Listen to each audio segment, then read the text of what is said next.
très heureux d'être avec vous au Musée de la Civilisation dans le cadre de ce premier sommet sur la santé durable. Merci d'être avec nous dans un lieu qui est quand même très inspirant. C'est un sommet qui va avoir lieu pendant 3 jours jusqu'à ce vendredi, qui a été précédé par une journée spéciale en fait qui a porté sur la recherche en santé durable plus particulièrement, organisée par les fonds de recherche du Québec et Vitam, dans laquelle en fait on a annoncé hier en fait un fonds de 1,5 million, une charge de recherche de 1,5 million en matière de santé durable plus particulièrement. Donc c'est une très bonne nouvelle pour cette semaine. Alors il y a beaucoup de personnes qui nous posent la question sur la genèse d'un tel événement. Et puis je vous avouerai que parfois en fait les hasards font de très belles choses. On a eu la chance en fait d'être invité avec plusieurs partenaires lors du lancement du plan santé de Monsieur Dubé en 2022, en mars 2022.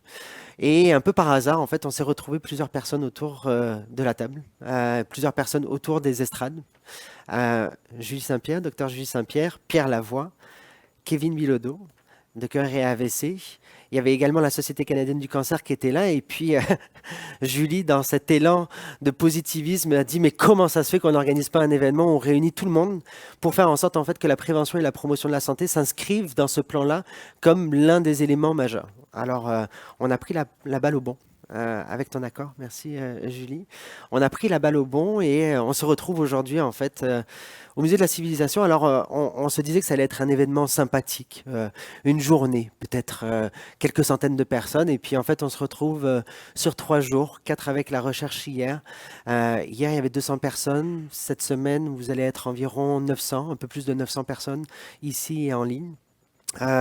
Merci beaucoup d'être ici pour célébrer en fait la prévention et la promotion de la santé. Vous allez voir, vous connaissez certainement beaucoup de personnes autour de la table, mais il y a beaucoup de personnes que vous n'allez pas connaître. Et c'est la raison d'être en fait d'un événement comme celui-ci, c'est de créer en fait ces conversations inespérées, on va dire. Alors, on est au Musée de la Civilisation, un endroit assez exceptionnel. Vous allez avoir la chance de visiter les espaces au cours des prochains jours. On a aussi la chance en fait de manger ici ensemble et puis de pouvoir converser. Et ben, justement, en fait, l'organisation d'un événement comme celui-ci ne pourrait pas se faire sans des partenaires qui ont cru à un projet comme celui-ci. Euh, Ça a été quand même compliqué au début, hein, parce que un sommet de la santé durable en moins d'un an, qui voudrait supporter ça? Et on a rencontré en fait une association d'exception qui, dès le début, en fait, a cru au projet et qui a dit c'est l'endroit en fait où on va vous supporter, puis on va travailler ensemble là-dessus. La SMPQ, plus particulièrement, donc l'association des spécialistes en médecine préventive du Québec, qui est représentée par Marie-Laure Emery, aujourd'hui docteur Marie-Laure Emery. Marie-Laure, si tu veux bien, en fait, je t'inviterai à venir sur scène pour nous parler quelques instants. J'aimerais qu'on la remercie et qu'on remercie la SMPQ.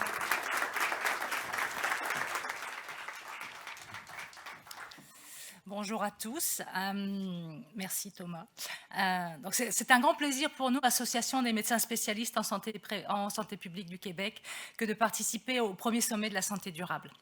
Quand la SPQ et Thomas sont venus nous parler en 2022 de leur intention de monter un sommet sur la santé durable, nous avons immédiatement compris l'enjeu qu'un tel événement pouvait avoir et nous ne pouvions pas ne pas répondre présent.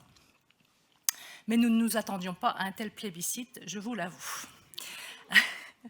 Le momentum choisi est excellent. Entre la pandémie qui a propulsé, bien malgré elle, on va le dire, la santé publique sur le devant de la scène, l'annonce de la refondation du système de santé qui donne la part belle à la prévention et la perspective d'une réforme de la santé publique en 2023, les planètes sont alignées pour que ce sommet soit une réussite. Nous, les médecins spécialistes en santé publique, médecine préventive et médecine du travail, pour ceux qui ne nous connaissent pas, nous faisons partie du réseau de la santé publique du Québec, mais nous avons bien conscience que la santé publique ne se limite pas au réseau ni à ce qui se passe dans les directions de santé publique. La santé durable, telle que nous la voyons, est un enjeu de société majeur qui nous concerne tous. La santé est un capital précieux que tous les Québécois, pour tous les Québécois, que nous, intervenants en prévention, promotion de la santé, en santé publique et décideurs politiques, devons contribuer par nos rôles respectifs et complémentaires à préserver.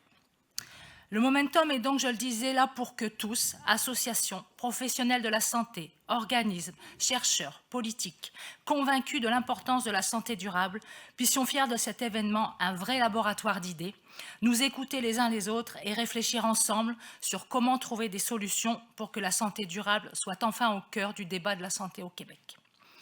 La population québécoise a le droit de naître, grandir, apprendre, se développer, travailler et vieillir en santé dans des environnements sains et sécuritaires, et c'est notre job de faire en sorte que. La crise qui touche le réseau de la santé ne fait que renforcer cette nécessité de travailler en amont de la maladie, en amont du besoin du recours au système de soins. Il est également temps que la prévention et la promotion de la santé soient reconnues comme partie intégrante du système de santé et soient valorisées comme telles.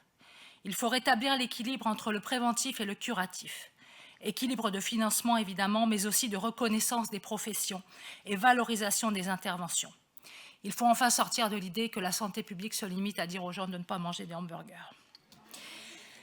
La politique actuelle ne vise jusqu'à présent qu'à renforcer la capacité du système de santé à répondre aux besoins. Il faut donner évidemment accès à plus de professionnels de la santé. L'ouverture des cliniques d'IPS est effectivement une excellente idée. Il faut répondre à la pénurie d'infirmières. Les politiques visent aussi actuellement à éteindre des feux. Mais dans les propositions du ministère sur le plan de refondation, sur les 50 mesures proposées, plusieurs touchent la santé publique et la prévention. C'est déjà ça, et mettons le pied dans la porte. Si l'on veut diminuer la pression sur le système de santé, il ne faut pas juste penser à augmenter l'offre de soins, mais aussi et surtout, il faut arriver à réduire le flux des demandes de soins qui arrivent dans le réseau. Cela nécessite de repenser le système majoritairement axé sur la prise en charge de la maladie, en un système axé de façon plus manifeste sur la prévention de la santé de la population. Cette requête a d'ailleurs fait l'objet d'une motion adoptée à l'Assemblée nationale le 22 mars 2022, suite à un article que nous avions publié dans la presse, article co-signé par l'ensemble des associations des médecins spécialistes, entre autres. Mais nous avons bien conscience que la crise du réseau de la santé est un problème très complexe auquel aucune solution simple ne répondra. La prévention des maladies est une des solutions du problème. Par l'implantation et la valorisation des actions de prévention et de promotion de la santé dans tous les milieux, nous arriverons peut-être à apporter notre contribution. Nous, médecins spécialistes en prévention des maladies, professionnels travaillant en santé publique, sommes convaincus que c'est tous ensemble, acteurs de terrain et décideurs, de tous horizons, mais surtout en concertation, que nous trouverons des solutions durables et acceptables par tous, pour tous, dans un objectif commun qui est la santé de la population. Je vous souhaite un très bon sommet. Bien sûr, en fait, il y a d'autres partenaires qui se sont joints en fait à l'initiative d'aujourd'hui. Plus particulièrement, en fait, vous avez vu dans la programmation en fait des derniers qu'on vous a envoyé en fait dernièrement, mais aussi on a un guide du participant qu'on vous a fait parvenir. Vous avez vu en fait qu'on a des personnalités politiques qui vont être avec nous au cours des prochains jours. Et j'aimerais remercier en fait le ministère de la Santé et des Services sociaux qui nous a supportés en fait dernièrement, mais également aussi en fait la venue de Dr Arruda, de Dr New et de Monsieur le ministre Duclos, ministre de la Santé au niveau fédéral, qui vont être avec nous en fait au cours des prochains jours. C'est un événement en fait où on va être ensemble pour discuter de solutions, mais c'est certain que le milieu politique est important en fait dans ces prises de position là également. Ça m'a complètement chamboulé ce matin, donc merci à nouveau Madame Picard. C'est pour ça en fait que j'animerai pas les prochains jours, parce que je suis pas la meilleure personne pour ça. On a la possibilité et la chance en fait à la SPQ d'avoir des personnes d'exception qui font ces animations-là. Et alors, c'est une personne qui a reçu l'année dernière en plus un prix de la santé durable de la SPQ. C'est une personne qui est nutritionniste, que vous connaissez très bien, parce qu'elle parle sur beaucoup de plateformes, justement, en fait, de la qualité de vie, de la prévention et de la promotion de la santé plus particulièrement. C'est une personne colorée. J'ai la chance de vous présenter Hélène Laurando, qui sera votre animatrice des 3 prochaines journées.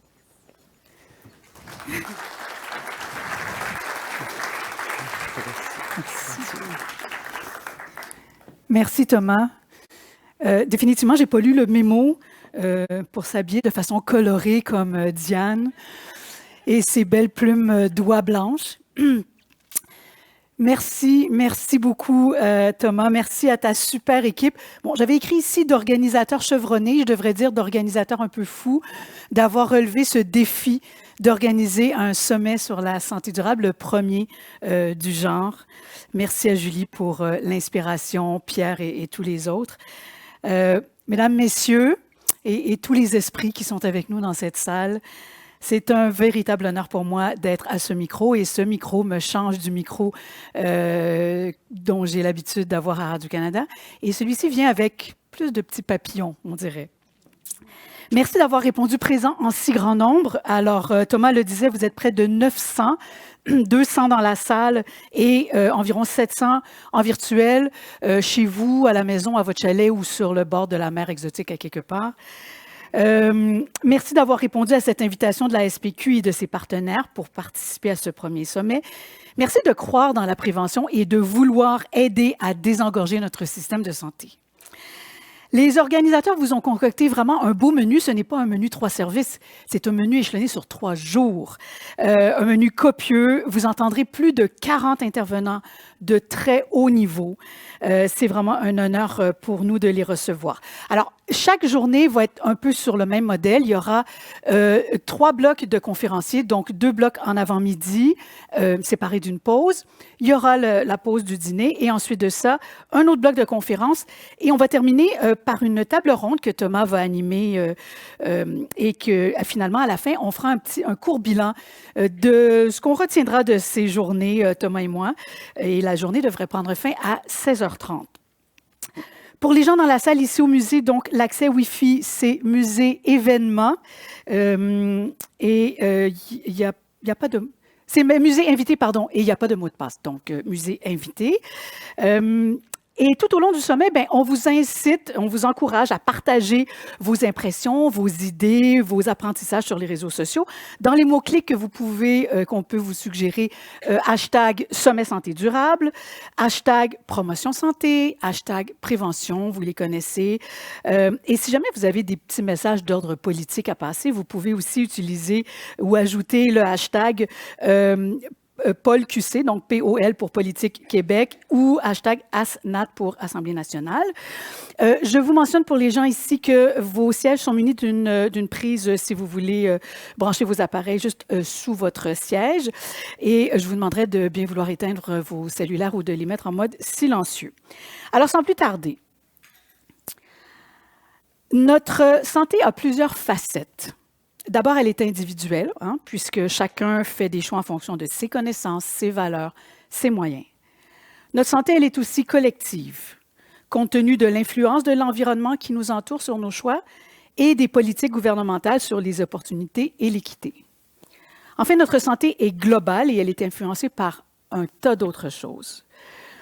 Alors, nous sommes plusieurs à pouvoir agir et faire en sorte que notre santé se porte mieux. Ma santé, ta santé, notre santé. Voilà de quoi il sera question dans ce premier bloc d'ouverture. On a 2 conférenciers courageux et articulés qui ont accepté de briser la glace. Julie Saint-Pierre et Vincent Dumais. Donc, je vous ferai grâce, chers participants, de vous lire les pédigris tellement étoffés de chacun des conférenciers de ce sommet. Vous les trouverez dans les bios qui se trouvent dans le cahier des participants que vous avez reçu. Et ça inclut leurs coordonnées et leur courriel professionnel. Bon, si vous voulez leur donner les données personnelles, je vous laisse vous arranger avec eux.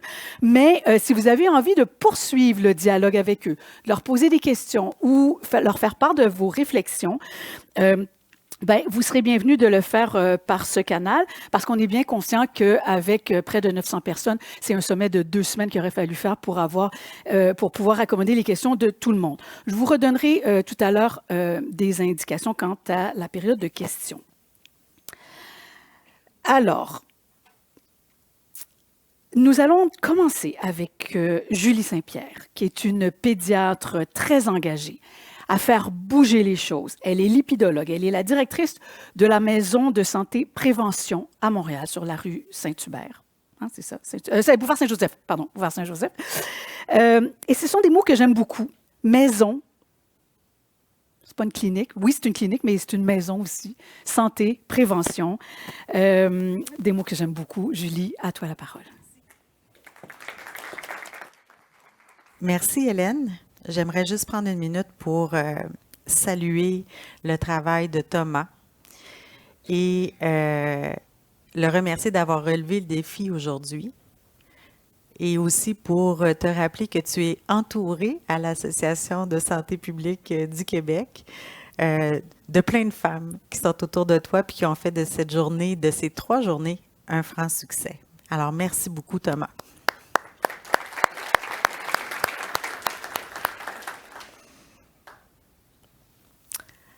Alors, aujourd'hui, je vous parle pour une des premières fois de ma vie, après 20 ans en recherche, en clinique. Je fais une présentation qui n'est pas du tout scientifique. Donc, ça me fait vraiment plaisir parce qu'un peu comme dans Redonner la santé à toute la famille, qui a été mon premier livre chez Gallimard, je me fais plaisir.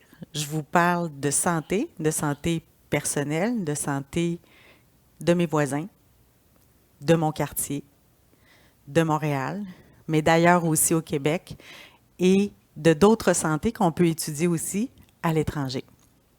Donc, on l'a dit, je suis à la Maison de santé prévention. C'est mes divulgations, c'est clairement des conflits d'intérêts. Donc, formation, j'ai une formation en santé durable de l'OMS qui a été faite il y a plusieurs années. Je suis titulaire de la nouvelle chaire interdisciplinaire d'éducation aux saines habitudes de vie. Je suis membre du conseil d'administration avec mon ami Vincent dans ce nouveau quartier de l'innovation de santé qui vient de naître à Montréal. Et je suis la fondatrice de l'approche 180, on y reviendra plus tard, du réseau d'action en santé cardiovasculaire. Donc, quand on met 3 fois le mot santé dans ta présentation, c'est soit parce que tu n'as pas compris ou soit que tu dois le redéfinir. Et c'est un peu ce qu'on va essayer de faire au cours des 3 prochains jours, c'est de redéfinir la santé, de redéfinir vers où on s'en va au Québec. Donc, suivez-moi. Alors, on prend le petit Robert pour partir sur une base uniforme entre nous tous. Donc, c'est un bon état physiologique d'un être vivant. Fonctionnement régulier et harmonieux de l'organisme. Très physiopathologique. Hein? On peut penser aux maladies, on peut penser à la santé. Donc, il y a quelque chose de très bio là-dedans. Ensuite, sur une période assez longue, bien sûr, hein, qui peut s'étendre sur une vie, sur plusieurs générations, favorisant l'équilibre psychique. Le petit Robert a pensé mettre ça fait quand même longtemps. On l'oublie souvent. Et en tenant compte de l'état sanitaire d'une société. Il a pensé à la santé publique. Donc, si on prend celle de la santé publique de l'OMS maintenant, la santé est un état de bien-être physique, mental, social complet, et ne consiste pas seulement en une absence de maladie ou d'infirmité. Donc, c'est un peu ce qu'on va voir, ça dépasse ces enjeux-là. Pourquoi une pédiatre qui vient vous parler de santé globale et durable? Bien, en fait, peu de gens savent que 50%, même plus, de notre travail en pédiatrie, selon les objectifs du Collège des médecins et des chirurgiens du Canada, est un rôle préventionniste de promotion de la santé. Pensez juste à l'abécédaire. Donc, à travers notre travail, on doit bien sûr maintenir l'intégrité, la santé physique et psychique de l'enfant et de l'adolescent en évitant les maladies et la mort. Donc, on le fait à travers beaucoup d'actions. On le fait à travers la vaccination, la négligence, la maltraitance, les causes évitables de mortalité, comme la noyade, la consommation des boissons énergisantes, la strangulation, qui est une cause de décès fréquent au Québec. Le tabac, éviter le tabac, le cannabis, l'alcool, les écrans, le sommeil, la dépendance. La saine alimentation, l'activité physique, les ITSS, les casques à vélo, les sièges d'auto, les maladies évitables, l'obésité, le diabète. Bref, beaucoup de prévention et de promotion de la santé. Et ça, on le fait toujours avec des micro-environnements qui changent à chaque jour, à chaque famille qui rentre dans notre bureau. Donc, des environnements où la culture, l'endroit où on est, peut avoir des influences très importantes, même si on prend que le Québec. Donc, si je prends ma santé ou celle de mes petits patients, ma santé, elle est vraiment dépendante d'un paquet de facteurs. Mon quartier, ma famille. Mon quartier, ça va avec la sécurité. Vous l'avez vu, il y a malheureusement des quartiers moins sécuritaires dans notre grande ville à Montréal. Et ça, bien, ça peut faire, par exemple, que certains jeunes vont moins bouger, vont moins oser sortir de la maison. Ma famille, si elle est monoparentale, si elle est reconstituée, s'il y a des enjeux financiers, les revenus, l'éducation. Aussi, ma culture, ma langue, c'est très, très, très important. Moi, je fais le tour du monde à chaque semaine dans mon bureau. Le statut social, séparé, un handicap, la maladie, puis bien entendu, l'état psychique, le stress. Vous avez reconnu ma Marguerite? Cette Marguerite-là, en fait, elle cohabite avec ta santé. Donc, elle doit partager parfois des valeurs communes. Elles sont interdépendantes. Et ça, dans une collectivité où il y a tellement de déterminants au niveau psychosocial et variables d'un endroit à l'autre. Mais c'est rien. Pour faire grandir notre santé, il y a un ensemble d'éléments super importants pour être capable de nourrir cette santé-là collective. Donc, notre santé, elle va dépendre du transport, de la mobilité, de nos habitations, des organismes communautaires, des infrastructures, on l'a nommé tantôt, la culture, la langue, l'environnement de plus en plus, les sports, les loisirs, la sécurité, l'immigration, l'accessibilité alimentaire, un enjeu tellement important en ce moment et catastrophique. L'éducation, les divers niveaux politiques, hein, que ce soit municipal, que ce soit provincial, fédéral, le pays où on est, d'où on vient, nos revenus, l'économie, l'industrie, le travail, bref. Ce n'est pas la santé uniquement un dossier, on a le droit à nos petits billets politiques, ce n'est pas un dossier uniquement de la santé, c'est un dossier du PM. Donc, ça touche tout le monde.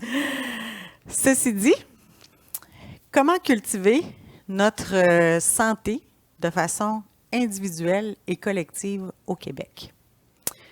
Il me reste 12 minutes, puis on a le temps de voyager.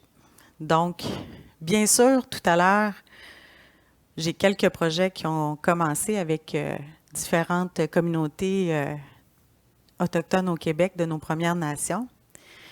Puis Diane nous rappelait tantôt qu'on a beaucoup à apprendre de vous, qui étaient là bien avant nous. Puis on a aussi l'avantage à comparer notre système de la santé avec ceux qu'on voit ailleurs. Donc, l'idée folle de mon ami et mentor Fabrice Brunet, ex-PDG du CHUM depuis quelques jours et président du conseil d'administration du quartier de l'innovation en santé du Québec, nous dit « Allons voir ce qui se fait ailleurs ». Donc, sur une base vraiment personnelle, on a décidé de l'accompagner dans une mission de santé internationale qui va se poursuivre cette année également dans d'autres pays. Mais on a commencé par le Danemark. Le Danemark, pourquoi? Parce que, bon, il y a de grandes similitudes avec le Québec. C'est un pays qui est étendu. Ils ont 8 millions d'habitants, à peu près comme chez nous. Leur population est vieillissante, ça va de soi. Il y a une grande diversité. Hein. Eux, ils ont dû s'adapter à un bassin d'immigration assez important, puis en peu de temps. Une réalité rurale versus urbaine. Copenhague, 1,5 million d'habitants, mais dès qu'on se rend à Rousse ou plus au nord, près de la Norvège, ben, on tombe dans des zones plus rurales comme Mont-Saguenay d'appartenance. Des pénuries de ressources humaines, bien sûr, identiques. Ils se font voler leurs ressources humaines de la santé par la Suède, qui est tout juste à côté, et l'Allemagne. Et, bien sûr, une autre comparaison importante, ils ont des vaches en liberté, comme à Saint-Séver. Ça m'a fait rire quand j'ai vu ça. Donc, on est parti. Donc, toute l'équipe volontaire, si vous voulez, sur une base personnelle du quartier de l'innovation en santé. On avait des objectifs comparatifs. Pour ceux qui connaissent mon ami Fabrice, c'était très structuré avant notre départ. On voulait voir les innovations, les collaborations possibles avec ce pays-là, étudier la santé, parce que, vous le savez, hein, le Danemark a la réputation d'être le pays le plus heureux au monde. Est-ce que c'est vrai? On va le voir. Donc, il y a une clientèle qui est plus âgée. Fait intéressant, ce n'est pas les CHSLD qui s'occupent de la santé des personnes vieillissantes là-bas, ce sont les municipalités. Donc, et on voulait voir comment l'intelligence artificielle pas dans des modèles tertiaires sexy pouvaient nous apporter au Québec, mais bien comment on pouvait avoir dans la proximité des gens l'application pour rendre la santé plus accessible et être capable de faire de la promotion. Puis finalement, on voulait voir comment ils faisaient la gestion, l'étude de leurs données. Puis moi, personnellement, je me suis donné un objectif pour la semaine, c'était d'étudier le bonheur danois. Donc, c'est quoi les liens entre le bonheur et la santé? Je vous dirais que le bonheur, c'est surtout une sorte de finalité à laquelle on aspire tous en santé. Le bonheur, c'est un état de satisfaction complète caractérisé par sa stabilité et sa durabilité. Donc, on est heureux un instant, c'est pas ça le bonheur. Hein? Il y a une espèce de dimension de longitudinale qui va rejoindre la définition finalement de la santé. Donc, un plaisir éphémère non plus, c'est vraiment un état global. Alors, qu'est-ce que la santé? Là-bas, la santé, c'est convaincre 8 millions d'habitants de laisser sa voiture à l'extérieur de la ville, de prendre un de ces vélos-là pour être capable de se promener en sécurité. 9 mois par année sous la pluie. Et le cannabis est interdit, je vous rappelle, au Danemark. OK? C'est aussi, avec mon amie Élise Berger-Pelletier, qui est dans les soins de proximité, qui est désormais avec nous au KISS et au CHUM, c'est accepter de faire pousser nos fines herbes, nos tomates, nos épinards sur le toit de l'hôpital. C'est pour ça qu'on a pris une photo. On ne le voit pas, mais c'est servir les patients, les employés avec ça. C'est pas une maman ici qu'on voit en haut à droite. À droite, en haut, c'est une éducatrice d'un groupe de garderie, si vous voulez, de CPE, qui est allée faire de l'histoire avec un petit pouce-pouce à vélo à ces petits jeunes, est en train de leur expliquer la relève de la garde. Ça ici, là, c'est le plus important. C'est ça qu'on donne aux malades à l'hôpital. Du saumon fumé, du cottage, des avocats, du poulet, des concombres, de la salade fraîche, bien sûr, du pain intégral, de l'eau. Donc, et on donne également un plateau de fruits. Ça, c'est la salle de bien-être de l'hôpital tertiaire, partagée avec les patients de l'hôpital de Copenhague. Et ici, vraiment là, quelque chose qui fait mourir beaucoup de gens là, prématurément à Montréal, c'est accepter de ne plus avoir de voiture à l'intérieur de la ville et d'avoir seulement les camions de livraison, les autres transports, vélo, marche ou bateau. Donc, ce HIDGE, je ne suis même pas capable de le dire comme eux autres, le bonheur danois, c'est étudié. Puis c'est une belle étude qui nous permet d'asseoir les bases de qu'est-ce qu'on pourrait construire comme Québec en santé de demain. La générosité de l'État. Premier point.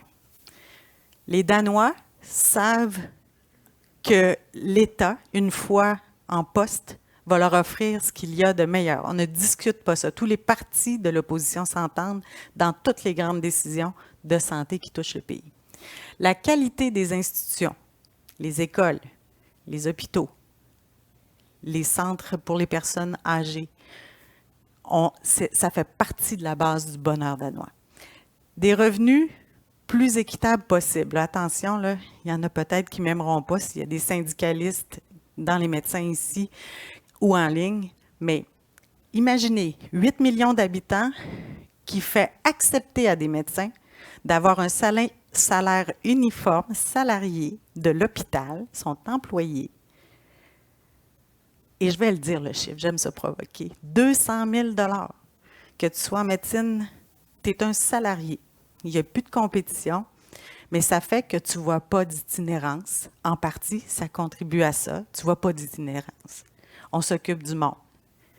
Il y a des programmes pour les enfants dans les écoles. Et ça, bien, ça sera peut-être une chose à considérer dans notre Québec plus en santé de demain. La liberté du choix de vie. la cohésion sociale et se faire confiance. Le mot de la confiance est le plus important. Parmi tous les gens que j'ai visités à Santé Danemark, dans les entreprises, partout à travers le pays, on s'est promené. À chaque fois que je demandais quel est le secret du bonheur collectivement dans la santé de votre pays, et à chaque fois on me disait la confiance. Je te connais pas, mais je te fais confiance. Et ça, parfois, dans la culture québécoise, c'est plus difficile. Donc, l'éducation, la confiance, c'est même enseigné depuis la petite enfance. Chose peut-être à considérer dans les années futures. Et au Québec, nous, on a décidé, il y a une douzaine d'années, d'aller dans un mouvement communautaire de santé. Pourquoi 180? Passer du curatif à la prévention, on l'a nommé en introduction tout à l'heure.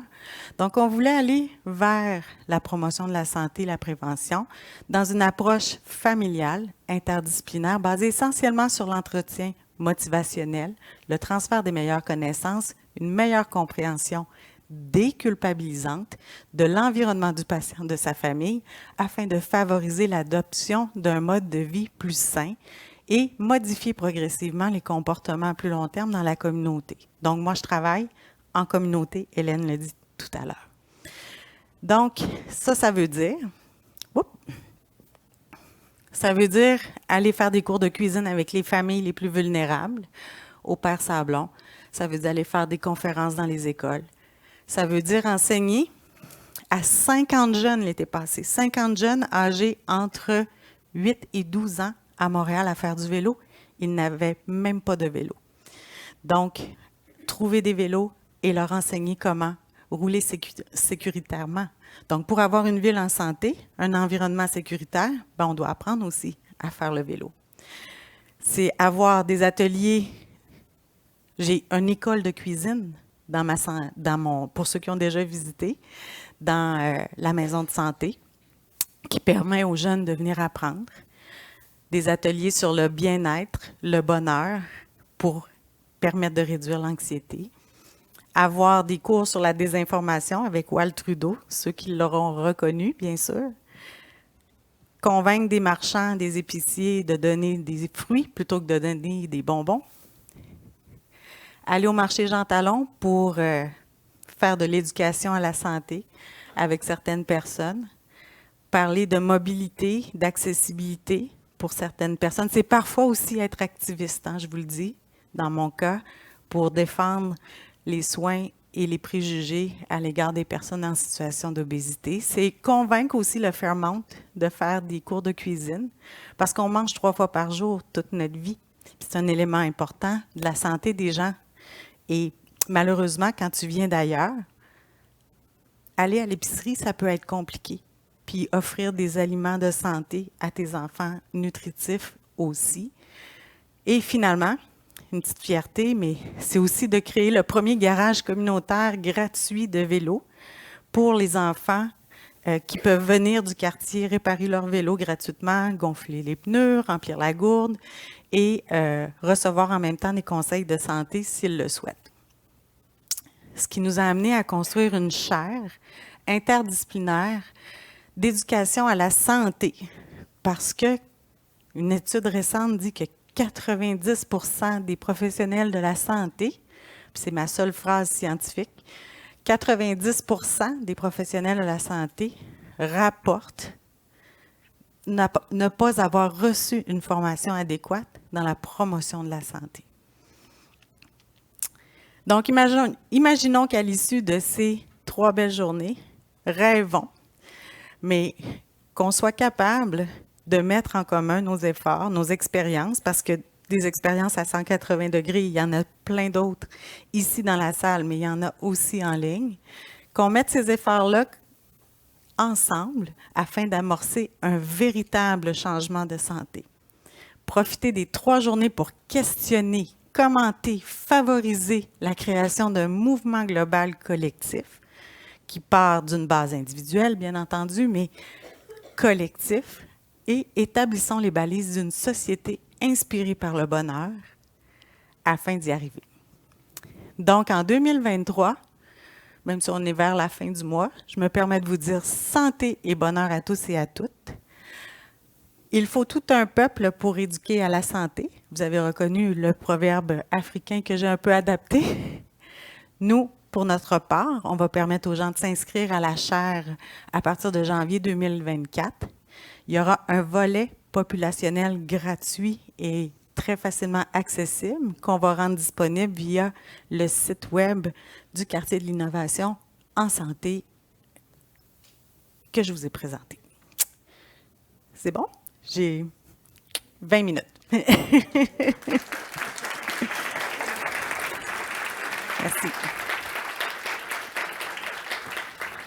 Reste avec nous, Julie, reste avec nous.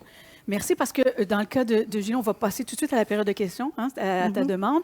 Et puis, merci, bravo pour cette présentation. Moi aussi, j'ai été à Copenhague.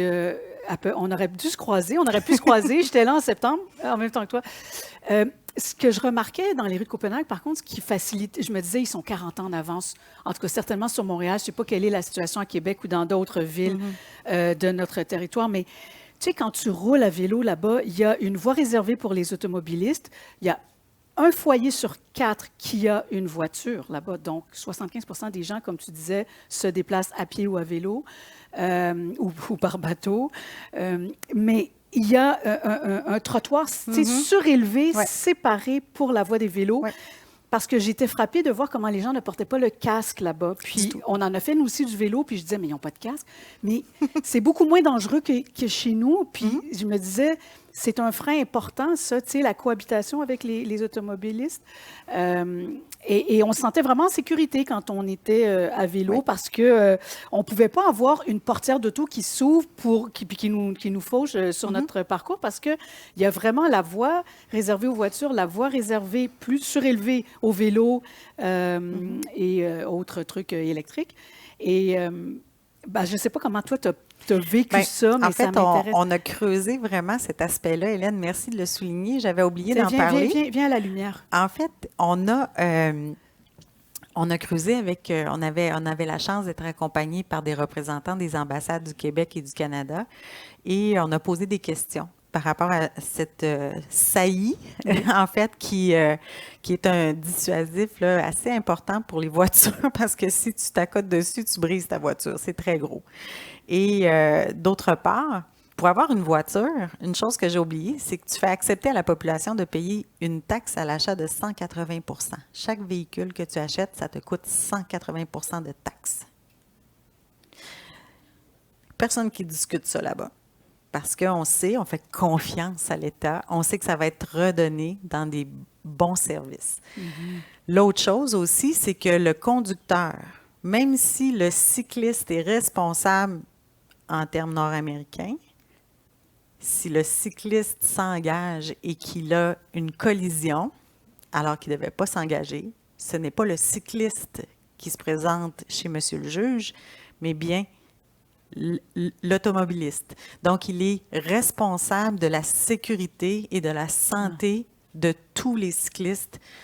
Être chauffeur de taxi à Copenhague, là, c'est tout un défi. Les gens sont stressés de conduire parce que, un, il n'y en a pas beaucoup, et deux, tu es responsable de la sécurité des gens autour de toi. Ah, c'est formidable. Je voudrais inviter les gens qui sont en virtuel à poser vos questions dans le chat.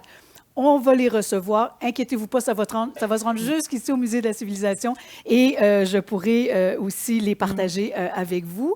Dans la salle, il y a 2 micros au centre de la salle. Vous pouvez vous diriger si vous avez des questions pour Julie Saint-Pierre, s'il vous plaît. Il nous reste encore quelques minutes, alors ça va bien, profitez-en. Marie-Laure. Non, c'est pas Marie-Laure. Ah non, c'est Marie-Claude, sa collègue. Mais oui, c'est sa collègue. Donc, Marie-Claude Letelier, je suis médecin spécialiste en santé publique. Merci pour votre présentation. Là, c'est intéressant de voir une innovation, un quartier santé au Québec. Vous l'avez dit, je vais peut-être faire réagir des médecins en parlant du salaire. J'avais juste une question par rapport à ça. Est-ce que là-bas, justement, les médecins qui sont payés 200 000 par année ont des avantages sociaux, des assurances médicaments, dentaires, tout ça. Donc, OK. Ouais. Sont pas employés de l'État, sont employés de l'hôpital ou de la clinique ou de l'endroit où est-ce qu'ils travaillent. Donc, c'est quand même des avantages marginaux. Tu es un marginaux. employé et tu dois, tu sais, tu peux pas... Ton hôpital va te demander pourquoi tu n'es pas rentré travailler. Puis, peut-être une autre question. On est toutes pour la prévention, la promotion de la santé, tout ça.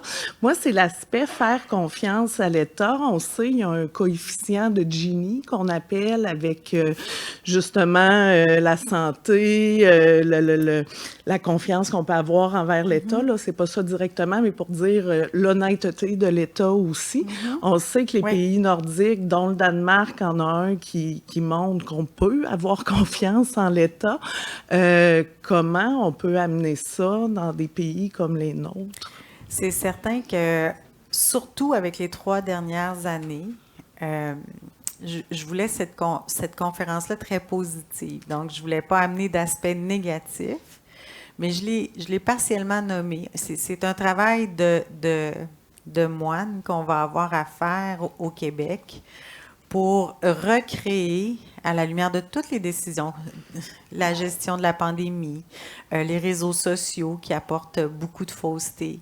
Il y a toute une reconstruction de la part de l'État de nous redonner confiance, mais aussi à nous de peut-être être capable de mettre de l'eau dans notre vin, puisqu'on a tant parlé d'alcool et de prévention dans les 2 dernières semaines de consommation. Mais je pense que c'est à nous aussi, à partir d'un événement comme aujourd'hui, d'essayer, quand je le dis à la fin, de mettre les bases d'un système où est-ce qu'on va se refaire confiance, où est-ce qu'on va être capable. Mais ça, pour ça, ça nous prend tous les acteurs, toutes les personnes, c'est-à-dire le politique aussi, avec nous, pour que l'État soit en mesure de prendre des meilleures décisions. Moi, j'en suis toujours pas revenue qu'on ait laissé rentrer Coca-Cola partout au Canada, alors qu'on le disait avec Diane tantôt, on a des peuples qui ne reçoivent pas d'eau potable encore au Québec. Donc, c'est pour refaire confiance à l'État, ça prendra certainement un acte de foi de leur part et ça prendra définitivement des engagements beaucoup plus sérieux. Merci beaucoup. #ASNAT. Bon. Julie, juste en attendant la prochaine question. Toi, est-ce que tu es le genre de médecin qui prescrit de l'activité physique, là, des cubes de pierre ou des choses comme ça? Est-ce que, littéralement, tu penses que c'est... Tu sais, on en entend parler, nous, moi, je ne suis pas médecin, mais on en entend parler dans les médias. Est-ce que c'est quelque chose qui est un incitatif, tu sais, venant d'un cabinet de médecin, par exemple, ou d'avoir une prescription? Moi, ça fait 15 ans que je fais de la prescription de l'activité physique, mais j'aime mieux dire du mouvement maintenant. Ça, c'est Marcel Bouchard qui m'a initié au mot mouvement plutôt qu'activité physique parce que tous les mouvements servent à la santé des gens. Puis oui, c'est la meilleure pilule du bien-être des gens. Moi, souvent, je leur dis, c'est pas nécessairement ça qui va améliorer un élément de complication dans le sang de ton enfant. Mais ton enfant va mieux dormir, va être moins anxieux, va mieux performer à l'école. Donc, l'aspect de santé globale va toujours être remis au premier plan et le mouvement, l'activité physique, prescrit de la bonne façon, avec beaucoup de patience, suivi de façon intensive avec notre belle Maude qui est ici aujourd'hui, nous permet d'atteindre des succès assez importants de l'ordre de 94 %. Bravo. Monsieur. Alors, Paul Mackey, moi, je suis urbaniste. C'est ça, avec une firme qui s'occupe de sécurité routière et de transport actif. On est content de vous avoir avec nous. Merci. Alors, donc, j'étais bien content d'entendre à la fin, vous parlez de mouvement, c'est ça. Et donc, je me suis dit, bon, dans le transport actif, vous avez parlé du vélo, mais il y a la marche aussi. Et la marche, généralement, elle est comme délaissée. On s'en occupe assez peu. C'est ça. Vous avez parlé de Copenhague. Puis disons que j'ai été à Copenhague moi aussi. Il y a des aménagements pour les vélos, oui. Mais aussi aux intersections, c'est le trottoir est traversant. Donc, il reste au même niveau. Il n'y a pas de descente de trottoir, Non. il n'y a pas de pente. C'est ça, c'est super intéressant pour les piétons. Ici, il y a des démarches qui sont faites. Il y a des propositions qui ont été faites à l'Association des transports du Canada, mais il y a des résistances de ces organismes-là. C'est ça, la place de la voiture, c'est ça, est comme difficile à déloger. On est loin de penser à des villes sans voiture. Là, C'est sûr, mais on a tous le pouvoir de faire changer les choses. Moi, à la maison de santé, c'est interdit de prendre sa voiture pour venir travailler. On a la bouche de métro qui est en face, on a le REV et on a tous les trottoirs, bien sûr, autour qui nous permettent de se rendre à pied. Moi, je marche matin et soir jusqu'à à la maison de santé. Et c'est sûr que c'est des initiatives, ça nous prend d'autres Bruno, d'autres Luc Ferrandez, parce que là, il est rendu à la radio, mais il y a encore la langue bien aiguisée, d'autres Valérie. On se choque parfois quand on les entend, mais en même temps, ça va prendre des activistes, des gens comme eux, pour être capable de nous amener, des gens comme Pierre, pour être capable de mettre du poids, de la pression pour en arriver un jour peut-être à des modèles comme ceux-là. Mais il y a de la pression à faire parce qu'on parle de marche, mais les trottoirs sont généralement conçus pour les automobilistes. C'est ça, les entrées charretières avec des pentes Vous avez très raison, fortes, puis des c'est un problème. qui provoquent des chutes. C'est ça, j'ai parlé plus tôt avec... il y a plus de chutes mortelles sur les trottoirs que Combien ça nous coûte chaque année en fractures de hanche? Ouais.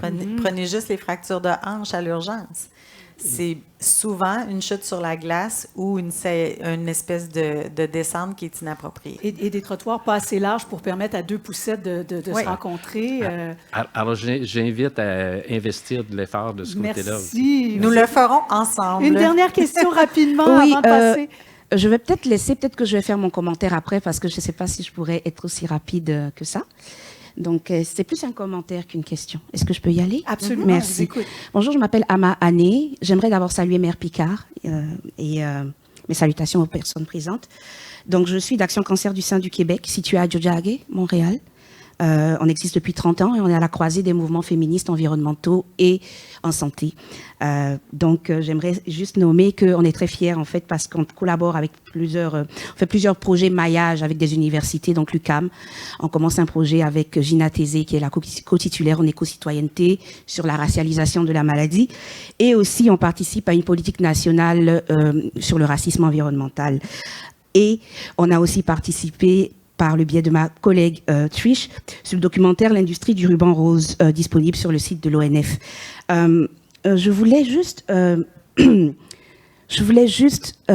remercier le docteur Picard qui a vraiment parlé dans son intervention de l'approche déculpabilisante en santé. C'est très, très important pour nous.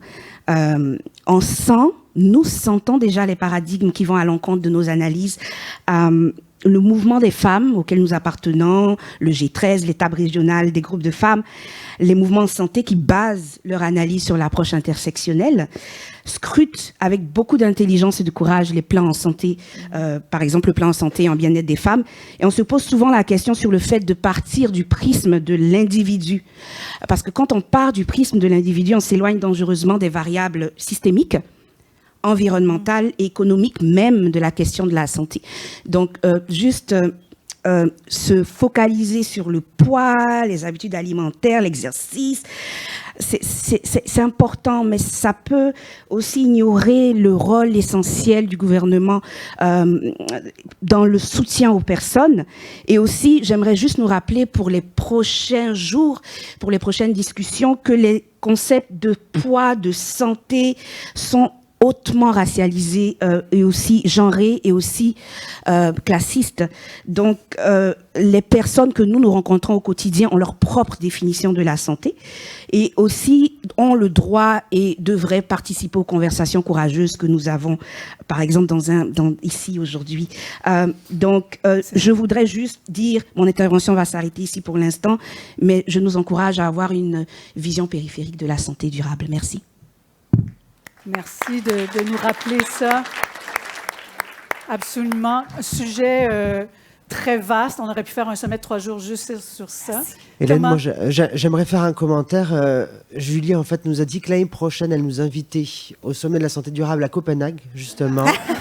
Alors, merci beaucoup, Julie. On s'en reparle, hein, bien sûr. Dans pas longtemps. Merci, Julie Saint-Pierre. Merci.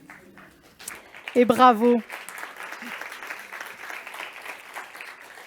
Alors, j'aimerais maintenant que nous regardions ensemble une courte vidéo que nous envoie Sylvie Bernier, donc Sylvie, ambassadrice des saines habitudes de vie, ex-olympienne, qui ne pouvait pas participer à l'événement, mais qui tenait néanmoins à vous adresser ces quelques mots.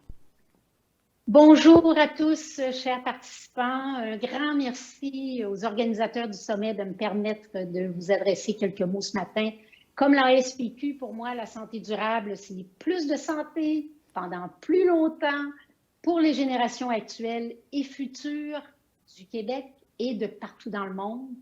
Et on s'entend pour dire que ça demande aussi plus de prévention.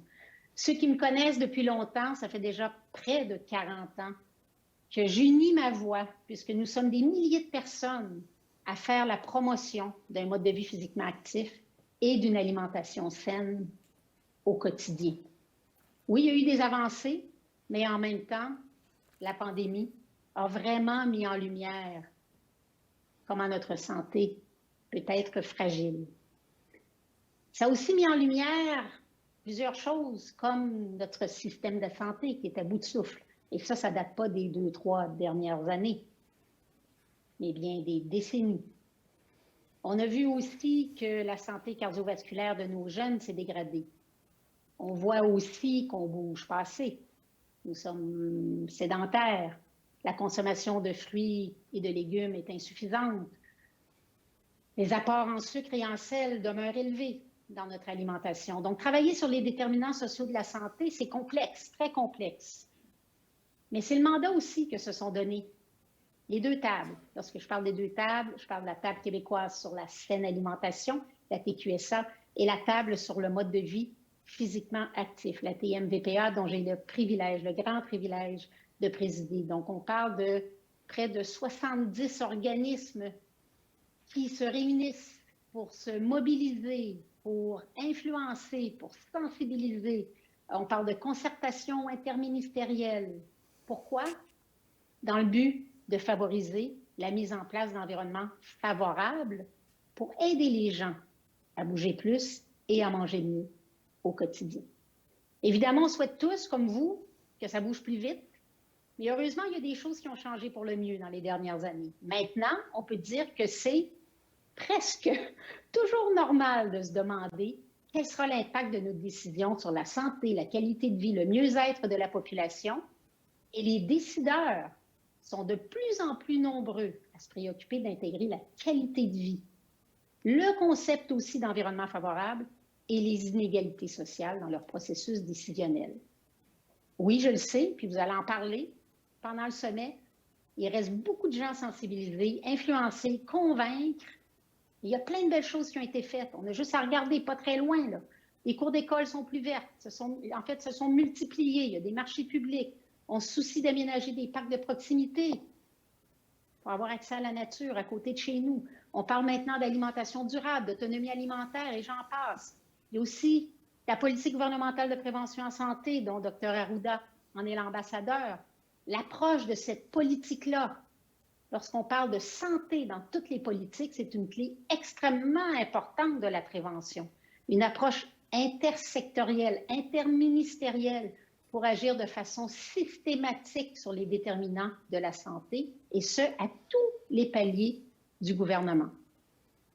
Je termine en vous disant que la base de tous nos messages devrait toujours ramener la notion de plaisir.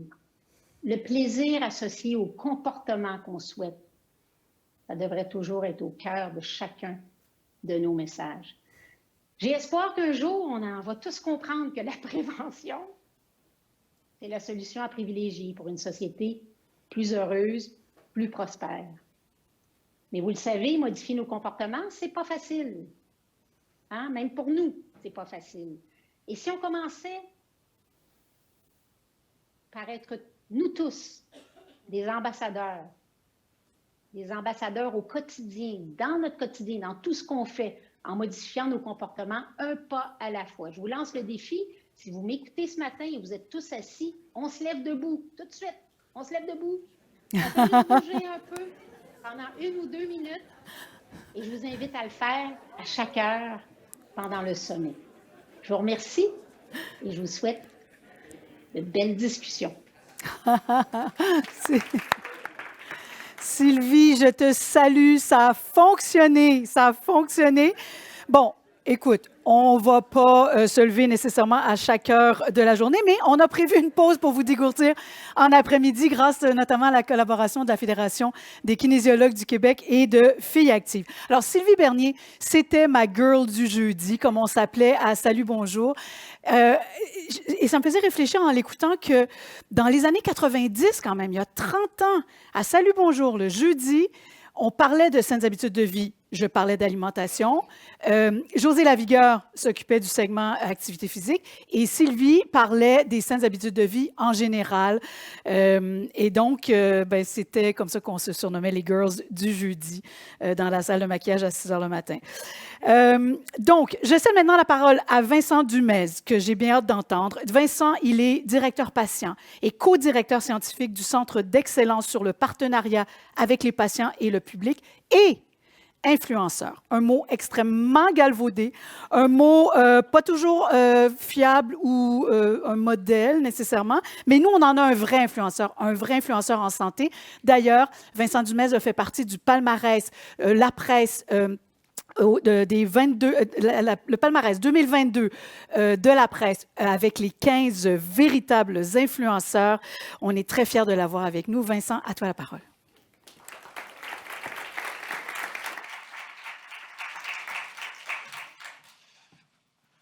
Bonjour à tous. Cette histoire, elle va me suivre un petit moment. Alors, c'est assez drôle parce que ma filleule, donc quand je disais à ma filleule que j'allais être j'étais identifié comme les 15 influenceurs de La Presse, elle me dit mais toi, tu as une chaîne YouTube? Je dis bah non. Alors, tu as un compte Instagram? Non. Mais alors, tu n'es pas vraiment un influenceur. Je suis plutôt un observateur du système de santé. C'est dans cette posture-là que je vais me présenter aujourd'hui. Je suis très honoré de passer derrière Julie. Vraiment, merci pour cette belle conférence.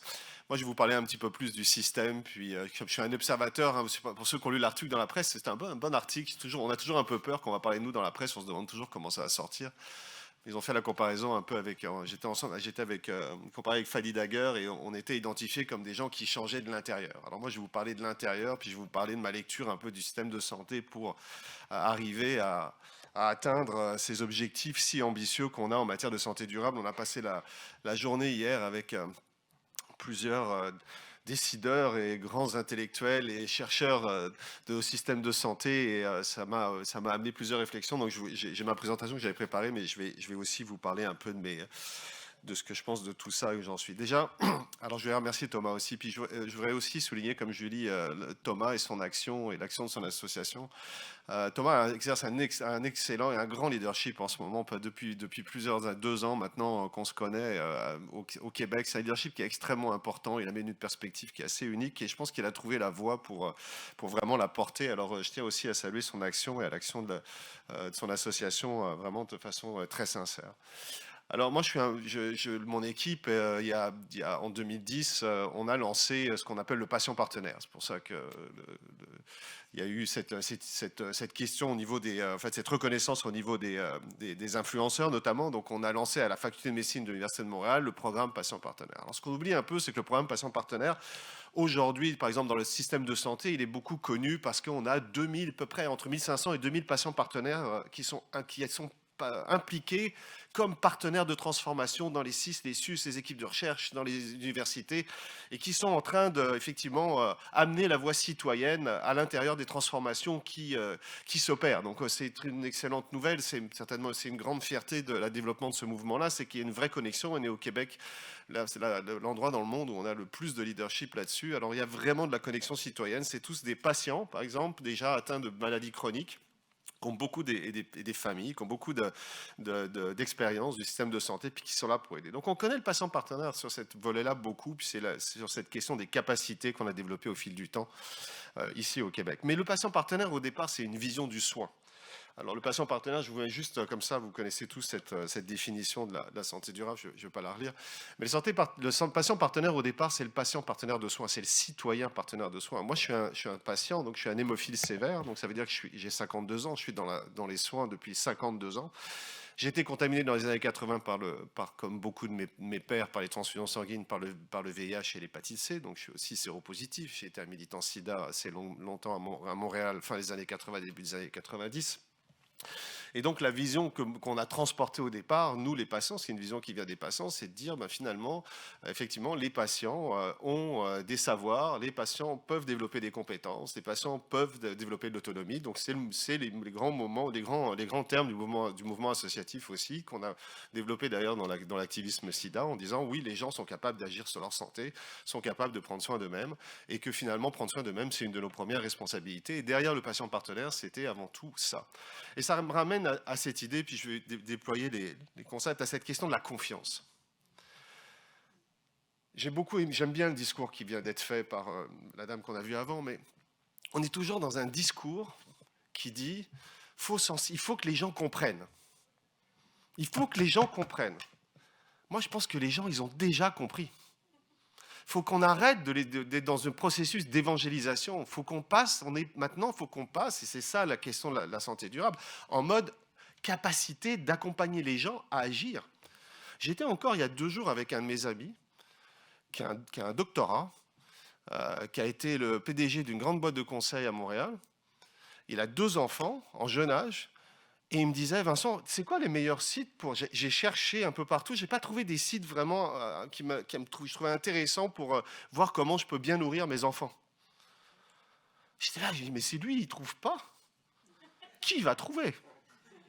Qui va trouver? Alors, et on en est là, on a des gens, je pense en ce moment, je pense qu'on se trompe. Je pense qu'on a des gens, on a une population qui est extrêmement sensibilisée. Moi, je pense qu'on a une population qui a peur, d'autant plus en cette sortie de Covid. Mais moi, je pense qu'on a une population qui ne sait pas où trouver les moyens pour développer ses savoirs et ses capacités à prendre soin d'elle-même. Donc il y a comme un changement, et j'écoutais les discours hier, encore une fois, je comprends cette perspective, encore une fois, de l'évangélisation des individus, mais au bout d'un moment, il faut passer du pourquoi au comment, et aujourd'hui, je pense qu'on est rentré dans l'ère du comment. Et parce qu'on est rentré dans l'ère du comment, bien entendu, ça ouvre la porte à l'engagement aussi des citoyens. Donc il faut faire confiance aux citoyens. La confiance, elle vient dans le fait de dire, oui, on pense que vous avez compris, et peut-être qu'aujourd'hui, on va vous faire confiance et on va vous accompagner dans la façon, votre capacité à développer votre capacité à prendre soin de vous-même. Il y a plusieurs termes que je vais amener aujourd'hui et qui sont des éléments clés si on pense à la question de la transformation du système de santé actuellement dans une perspective de santé durable qui me semble essentielle. Je vais les redétailler plus tard, mais je vais juste vous les défiler comme ça. Il y a la question essentielle de passer dans une logique de trajectoire de vie. Aujourd'hui, on pense, encore une fois, on est dans un système de santé, vous le savez, mais je pense qu'il faut le répéter parce qu'on n'est pas encore sorti du bois, qui pense, qui est très hospitalo-centré. Grande majorité, encore une fois, nos investissements aujourd'hui sont dans des hôpitaux, dans des superstructures. Même comment on forme nos étudiants en médecine, 90% de la formation de nos étudiants en médecine, c'est dans les soins spécialisés. Ce n'est pas dans les communautés, ce n'est pas dans les GMFU, c'est majoritairement dans les soins spécialisés. C'est vrai pour tous les étudiants, la majorité des étudiants des sciences de la santé d'ailleurs en passant, c'est la même situation. Donc aujourd'hui, on parle de quoi? On ne parle pas de trajectoire de vie des citoyens. On parle de trajectoire de soins hospitalières. Donc on est axé sur les besoins des professionnels. Je ne dis pas que les besoins des professionnels ne sont pas importants, mais les problèmes, c'est que les besoins des professionnels sont réducteurs, parce qu'ils voient une partie du système. Il faut qu'on remette aussi à l'ordre du jour la question des savoirs citoyens en santé. On est ici dans ce qu'on appelle une véritable oppression épistémique. C'est quoi une oppression épistémique? C'est que si vous allez dans PubMed ou dans les bases de données des articles scientifiques aujourd'hui, que vous tapez « savoir patient » par exemple, vous allez quasiment rien trouver. Il n'y a même pas de typologie encore. Alors ça fait des décennies qu'on nous dit « faut apprendre, faut apprendre, faut apprendre ». Puis quand on essaye de savoir qu'est-ce qu'il faut apprendre, ou c'est quoi, quelle est la nature des apprentissages qu'on doit avoir, on ne les trouve pas. Parce qu'on s'est totalement désintéressé à ça, parce que le système est tellement paternaliste, tellement dans une logique de prise en charge d'individus qui sont totalement, je dirais, inaptes à agir, qu'on ne s'est même pas posé la question sur la nature des savoirs qu'ils pouvaient éventuellement développer. Donc, et là, c'est parce et quand on va commencer à réfléchir au savoir, au développement des savoirs, et donc à des approches d'éducation sérieuse, d'éducation à la santé sérieuse, c'est à partir de ce moment-là, effectivement, qu'on va faire confiance aux gens dans leur capacité à se développer les choses. J'étais encore avec un médecin de famille dans un repas entre amis il y a une semaine, qui me disait « Oui, moi, la majorité des gens que je vois, ils sont incapables de prendre soin d'eux-mêmes. » Pardon? Ok. Procédons par... Combien de personnes, c'est combien? Tu dis la majorité des gens, c'est quoi? Donne-moi une clinique de quoi? Tu as 50 personnes dans ta clinique? Combien? Ah oui, c'est peut-être 1 ou 2 personnes qui sont en difficulté. Alors, il y a un effet de halo, hein, un effet de halo, etc.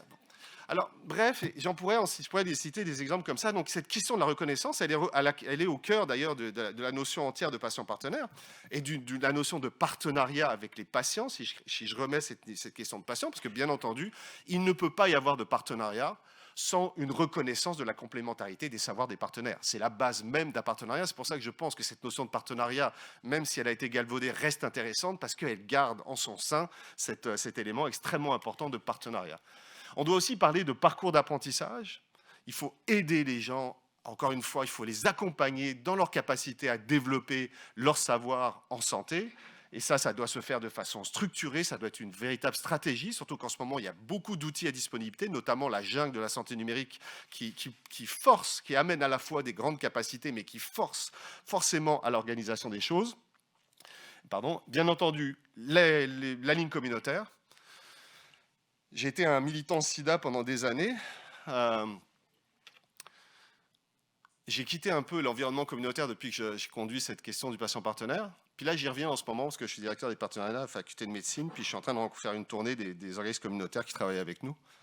Et en fait, je me rends compte qu'on est dans la même situation. Moi, j'étais militant entre fin 80, milieu 90 dans le milieu communautaire SIDA. On est dans la même situation là qu'aujourd'hui. Ça n'a pas évolué.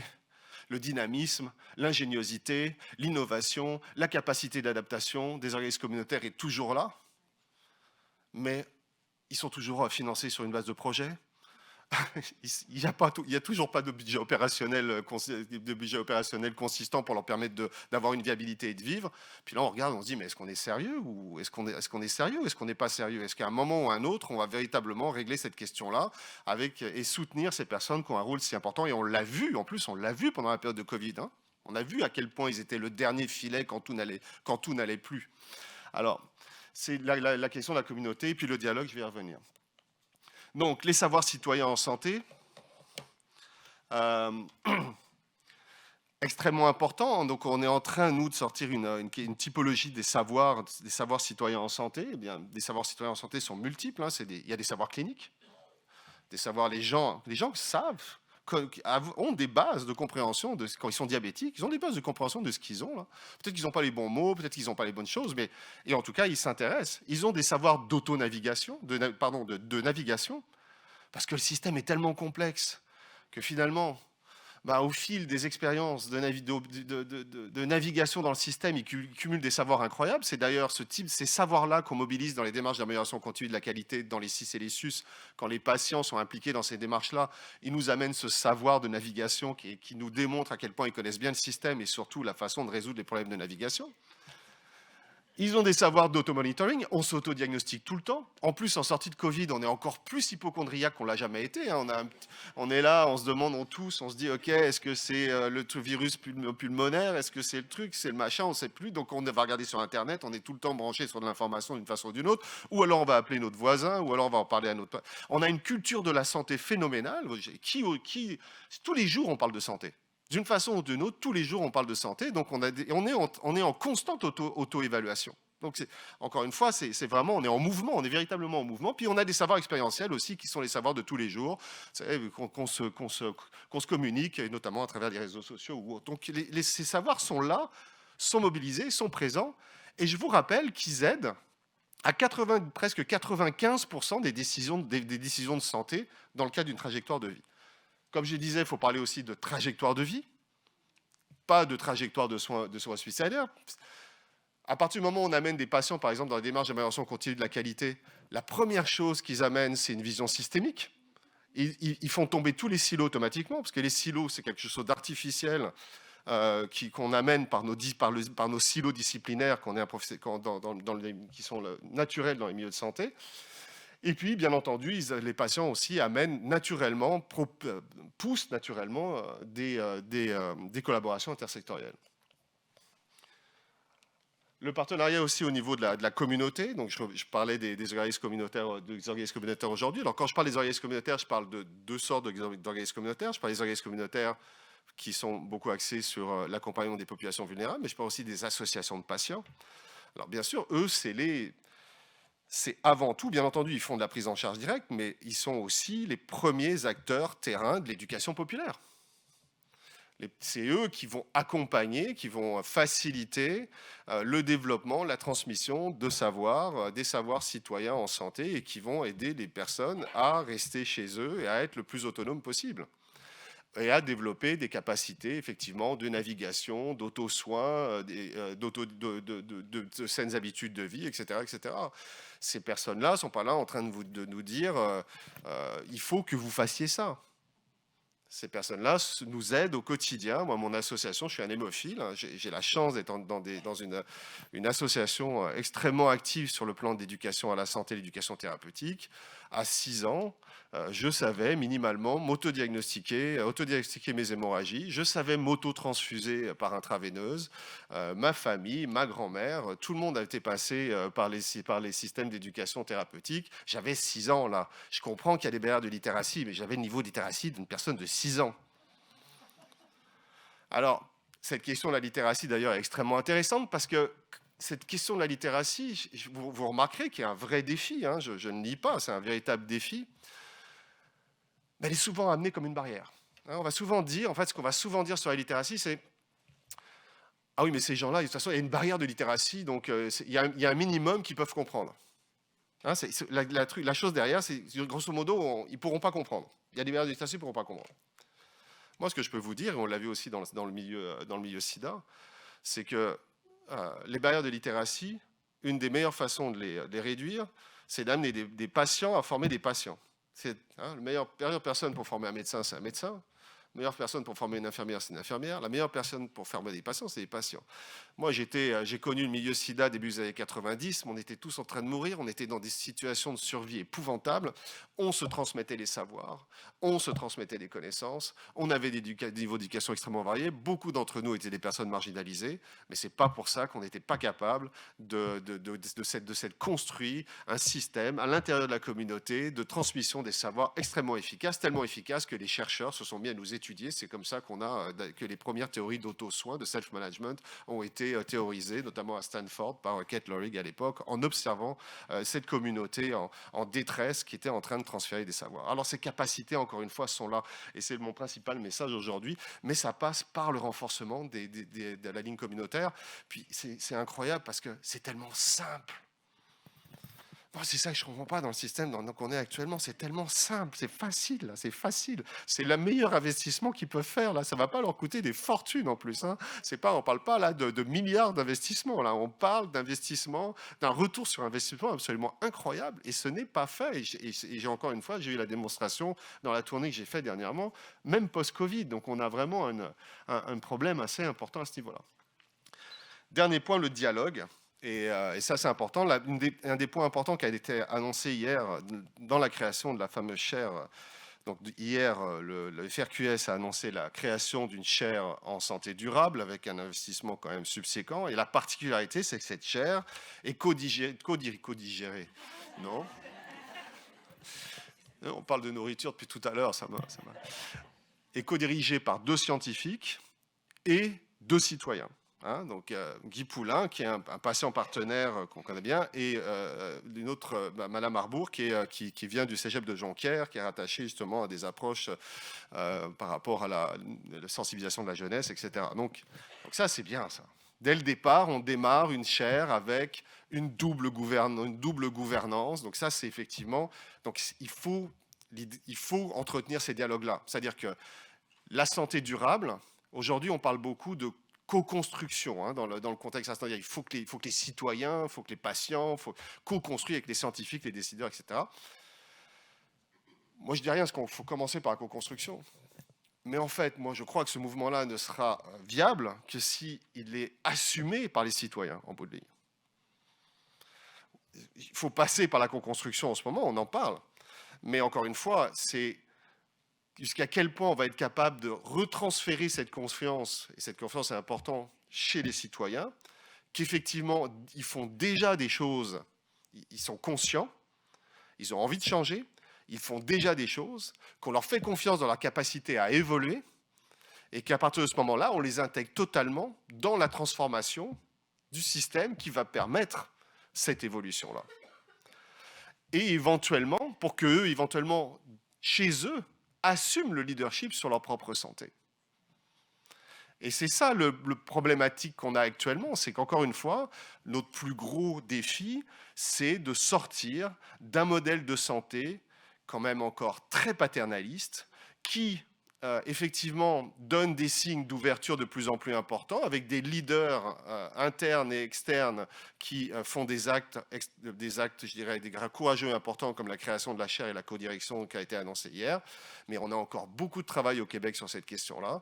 Et encore une fois, rien ne se fera sans cette capacité, sans ce renforcement de la capacité des gens à prendre soin d'eux-mêmes et à les aider dans une situation dont, encore une fois, je pense qu'ils sont tout à fait conscients, mais sur lesquels, malheureusement, les moyens sont encore trop limités pour eux pour savoir comment développer ça de façon adéquate.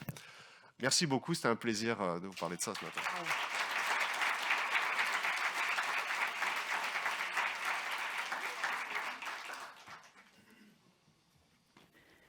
Bravo, je prenais des notes. Je finissais de prendre des notes. Merci, Vincent. Est-ce qu'il y a des questions?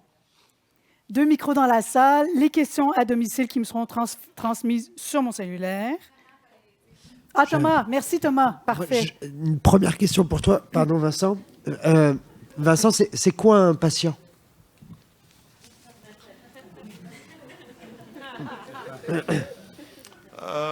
Parce que là, tu vois, j'ai le nez qui est un peu plein, je suis un peu malade, mais je suis avec toi aujourd'hui. Est-ce que je suis un patient au sommet de la santé durable avec toi? Bien sûr. Déjà, 55%, il faut quand même qu'on se rappelle que 55% de la population est atteinte d'une maladie chronique, actuellement. Donc déjà, parce qu'on parle beaucoup, par exemple, c'est vrai qu'on va beaucoup parler de prévention primaire. Moi, je pense aussi que ça, c'est un des enjeux qu'on a historiquement. C'est qu'on s'est beaucoup concentré sur la prévention primaire, et il faut le faire. Mais aujourd'hui, un des gros enjeux, c'est la prévention secondaire et tertiaire. C'est faire en sorte que des gens qui ont une maladie chronique n'en aient pas 2, n'en aient pas 3. Les gens qu'on retrouve à l'urgence beaucoup en ce moment, c'est des gens souvent avec des maladies chroniques. Puis c'est eux finalement qui ont aussi c'est eux qui sont actuellement le plus en action pour développer leur capacité à prendre soin d'eux-mêmes. Donc c'est des vrais leviers. Mais encore une fois, des patients, c'est 55% des personnes qui vivent avec des maladies chroniques, c'est les premiers patients. Mais ensuite, effectivement, c'est toute personne en situation de déséquilibre dans sa santé d'une façon ou d'une autre. Je ne sais pas si ça répond à ta question. Je sais que le terme de patient n'est pas très aimé, pas très apprécié. Patient client, des fois on dit client. On va parler. Alors c'est toujours intéressant parce qu'on va lancer un débat sur cette sémantique-là. Moi je l'ai fait plusieurs fois. On va dire ok, changeons. Alors il y en a qui vont dire on va dire personne, on va dire bénéficiaire, on va dire client, on va dire. Puis finalement on tombe toujours sur patient parce qu'on ne trouve pas de meilleur mot et c'est pas forcément le meilleur. Non mais c'est parce que dans le plan de Dubé justement, en fait, dans le plan de santé, c'est le patient au cœur du système. Ouais. Mais est-ce qu'un patient, c'est un citoyen ou c'est pas un citoyen? Bien sûr que c'est un citoyen, bien sûr que oui. Alors, donc ce que tu nous proposes, le partenaire patient, c'est un partenaire citoyen, en fait, c'est d'impliquer la population de manière générale, c'est ça? Je l'ai pas amené clair. Je pensais que j'avais amené clairement, mais moi, ce que je vous propose, c'est le citoyen, c'est la trajectoire de vie du citoyen partenaire de sa santé. C'est ça que je vous propose. C'est sûr qu'il faut passer dans ce mode-là, c'est évident. Madame. Docteur Arruda, madame, oui. Allez-y.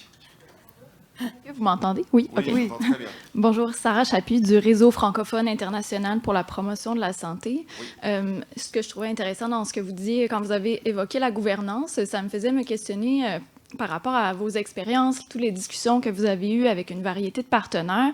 Comme la gouvernance est le socle quand même de toutes d'un système, finalement, je me demandais si vous avez des pistes de réflexion par rapport à des modèles de gouvernance qui pourraient renforcer la capacité d'agir des citoyens dans le système et leur pouvoir décisionnel aussi, et même pas juste du système de santé, mais de manière générale aussi, parce qu'on sait que la santé, c'est pas juste dans le système de santé. Est-ce que vous avez des pistes de réflexion? Alors, de manière générale, je vais moins aller là-dessus, je vais plus parler en santé. Aujourd'hui, je pense que les mécanismes d'engagement des personnes qui vivent avec des problématiques de santé dans le système, on sait comment faire et on a les méthodologies pour le faire. On est même au Québec, parmi encore une fois, un des endroits du monde qui l'a le plus expérimenté. Encore une fois, on a, alors si je vais rester sur la notion de patient, je m'excuse, mais pour l'instant, pourquoi je reste sur la notion de patient qu'on va parler de gouvernance? Parce que la légitimité actuellement qu'on a bâtie de patients impliqués dans la gouvernance, c'est par rapport à leur expérience de vie avec la maladie. Donc ils sont considérés comme des experts de la vie avec la maladie, comme un médecin est considéré comme un expert de la maladie en elle-même ou de la problématique de santé. Donc on a essayé de...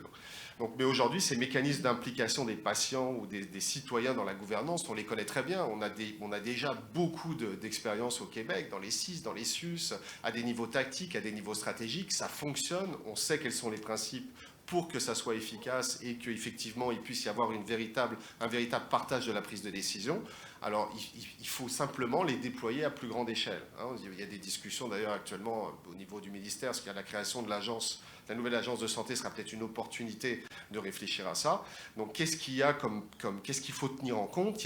À la fois, il y a des patients, il y a des associations de patients, il y a des organisations communautaires. Si je fais la différence, la séparation entre organismes communautaires et associations de patients, je ne vais pas rentrer dans les détails, mais effectivement, il y a des mécanismes de gouvernance qui permettent d'avoir toutes ces personnes-là dans le processus de prise de décision de la façon la plus cohérente possible et porter la voix citoyenne ensemble. Merci. Monsieur. Très rapidement, probablement, quand on parle de santé durable, on va avoir toutes sortes de perspectives qui vont être présentées au courant des 3 jours. Mais là, il faut se dire, comme société, qu'est-ce qu'on fait? Moi, je veux souligner l'importance du citoyen comme demandeur de soins ou de prévention. On ne l'entend pas, ça. Je ne sais pas si vous comprenez ce que je veux dire. Mais les autorités vont réagir à ce qui se passe dans les journées. C'est étonnant jusqu'à quel point une problématique qui est importante pour l'individu, mais qui n'est pas si importante sociétalement parlant, va prendre une perspective. Fait que j'espère que ces 3 jours vont permettre de mobiliser nos approches pour remettre véritablement le citoyen, et je ne parle même pas ici du patient, parce que moi, contrairement à vous, là, je pense qu'il faut aussi investir en prévention primaire, mais tout le long du cycle de vie de l'individu. Il faut naître dans des milieux moins pauvres, il faut qu'il y ait de l'égalité entre les hommes et les femmes. Bon, c'est les 17 objectifs du développement durable que j'ai portés tout le long de la pandémie, parce que je pense qu'il faut aller là. L'autre élément très important, puis ça, je veux vous le dire, pour avoir travaillé dans l'univers du sida au début de ma carrière, sans les organismes communautaires, on n'aurait jamais réglé l'épidémie. C'est la même chose par rapport à la violence faite aux femmes, c'est la même chose par rapport à l'intégration des immigrantes, etc. Et pour moi, investir dans les organismes communautaires, et je parle d'investissement, ça prendrait très peu par rapport à ce qu'on met dans le système de soins, qui est excessivement demandant, pour en arriver à une meilleure qualité. Moi, je vais me battre pour ça, je tiens à vous le dire. Hey, en passant, c'est pas un discours politique, ça vient de mon fond. Je veux juste vous dire... C'est comme Sonia, vous êtes comme Sonia Benezra, docteur Arruda. C'est formidable, ça vient de votre fond. Elle dit toujours ça. Oui, non, mais c'est vrai. Mais c'est parce que je pense qu'on le sait très bien. Il n'y a que les gens qui ont vécu des problématiques, par exemple. On n'aurait pas été aussi loin en toxicomanie si on n'aurait pas eu des pères aidants avec eux. C'est pas notre système de soins qui est capable, pas parce que ce sont des gens méchants, etc., d'aller chercher ces clientèles-là. Et c'est eux qui souffrent le plus, à mon avis. Et c'est eux pour lesquels il faut qu'on les instrumente. Puis de la même façon, il faut arrêter. On peut rendre les gens prendre en charge leur réalité. Merci, Dr. Arruda. Puis merci pour ce que vous avez fait pour nous durant la crise, en passant, sincèrement. Peut-être 2 commentaires. J'ai pas dit qu'il ne fallait pas de prévention primaire, là. Dis pas ça, parce que j'ai simplement... Ce que simplement je disais, c'est qu'on oublie souvent la secondaire et la tertiaire. Avec 55% des patients atteints de maladies chroniques, je pense qu'elle est aujourd'hui devenue malheureusement tout aussi importante que la primaire. Juste pour l'exemple du tissu communautaire SIDA, 3 organismes dans lesquels je me suis impliqué, notamment un qui était assez important, qui s'appelle CEPAVI, ils n'ont plus existé quelques années après l'arrivée des antiprotéases. En fait, ce qui s'est passé, et c'est là où c'est super intéressant de voir, c'est ce qui se passe aussi actuellement, c'est que les organismes communautaires ont été financés et soutenus tant qu'il n'y avait pas de traitement efficace. Au moment où les traitements efficaces sont arrivés en 1995, les antiprotéases pour le VIH, à partir du moment où on avait une solution scientifique, les financements ont été coupés. Et là, qui a embarqué dans le financement des groupes VIH? Les pharma. La Covid, actuellement, il se passe à peu près la même chose. On a amené des budgets extraordinaires supplémentaires au moment où il n'y avait pas de traitement, on est moins efficace au niveau des traitements, que la population était en difficulté, etc. Puis là, on est en sortie de crise, mais en sortie de crise curative, parce qu'on n'est pas en sortie de crise sur l'impact, loin de là, mais on commence déjà à retirer les subventions, les financements spéciaux, etc., pour les organismes communautaires. Puis vous avez complètement raison. L'effet de levier qu'on pourrait aller chercher sur un investissement supplémentaire aux organismes communautaires, c'est absolument incroyable. C'est pour ça, encore une fois, que je disais que c'est une des grandes absurdités des systèmes. Moi, comme observateur intérieur du système, quand je regarde ça, je me dis, mais pourquoi ça bloque? C'est quoi le problème? Et j'avoue que malgré tout ce que... Ça fait 12 ans que je suis à l'intérieur du système, je ne comprends toujours pas. Toujours pas. Thomas. 2 questions de la part du public. Alors, premièrement, Marilyn qui dit « La santé durable s'applique à quelqu'un sans atteinte d'une maladie, mais est-ce qu'une personne atteinte d'une maladie a des solutions adaptées, pensées, telles que l'activité physique adaptée à son état de santé ?» Ouais, bien entendu, il faut, encore une fois, il faut être dans des approches globales. Il faut, bien entendu, il faut sortir du curatif. Moi, je le regarde moi-même en tant que patient hémophile. Un patient hémophile, pendant les 20 premières années de ma vie, je faisais 200 accidents hémorragiques par an. Je veux dire, des genoux, les chevilles, etc. Il a fallu que mes cliniciens, mon association, m'aidaient justement à faire de l'activité physique, à être tout le temps en physio pour garder ma santé. Aujourd'hui, je suis capable de marcher grâce à ça, etc. Donc effectivement, il faut absolument approcher la santé d'une façon globale en intégrant tous les ingrédients dont on a besoin pour se réhabiliter, pour se réadapter, pour retrouver une vie normale. Et ça prend quelque chose de beaucoup plus large qu'une pilule ou une intervention chirurgicale.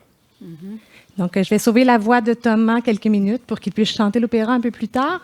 Nous avons des belles interventions, des bravos, toutes sortes de beaux messages pour toi, Vincent, que tu iras lire. Et une personne demande, donc Anne-Frédérique Gosselin, comment rejoindre les populations qui ne sont pas rejointes par le système de santé? Par les organismes communautaires. C'est la communauté, c'est le renforcement de la communauté. Je veux dire, ni plus ni moins. On parle par exemple des solutions de santé numérique, on va toujours amener, oui, mais comment on fait pour les populations qui n'ont pas d'iPad, qui n'ont pas de choses? Renforcer leurs organismes communautaires, et puis les organismes communautaires vont servir de pont vers ces populations-là. Je veux dire, encore une fois, cette solution, elle est là, elle est évidente. Déjà, les organismes communautaires travaillent dans ce sens-là, etc. Peut-être une petite anecdote, je voudrais finir là-dessus pour la question que François m'a posée. Ils m'ont changé, j'ai eu un changement de hanche et de genoux du même côté il y a 4-5 ans, et puis ça a très bien fonctionné. C'est vrai que mon chirurgien a fait un bon boulot. Et c'est vous savez, les chirurgiens orthopédistes, là, c'est des gens qui ont une certaine confiance en eux-mêmes. Et je le revois 3-4 mois après, puis je marche, je suis bien, je suis en forme, blablabla. Puis là, il dit j'ai fait du beau travail quand même. Hein. Je lui dis, ouais, mais celui qui se fait de la physio 3 fois par jour depuis 4-5 mois, celui qui se nourrit bien pour que c'est moi. Alors, nous avons bien réussi. Ah, bravo.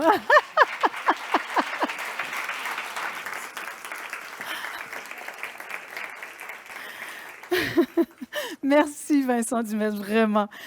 Oh là là, ça va nous faire réfléchir. Bon, en attendant, Une pause d'une demi-heure. Attendez, avant de quitter la salle. Donc, il y a des fruits frais, des boissons chaudes tout près de la billetterie. Il y a des toilettes à chaque étage, donc pour éviter la congestion, parce que je veux vous revoir dans la salle et on reprend pour tous les gens qui sont aussi à distance à 10h45. Et puis, profitez-en pour vous dégourdir et puis vous pouvez aller fureter à travers le musée. Là, je vous reparlerai tout à l'heure des expositions. Merci, on se revoit à 10h45.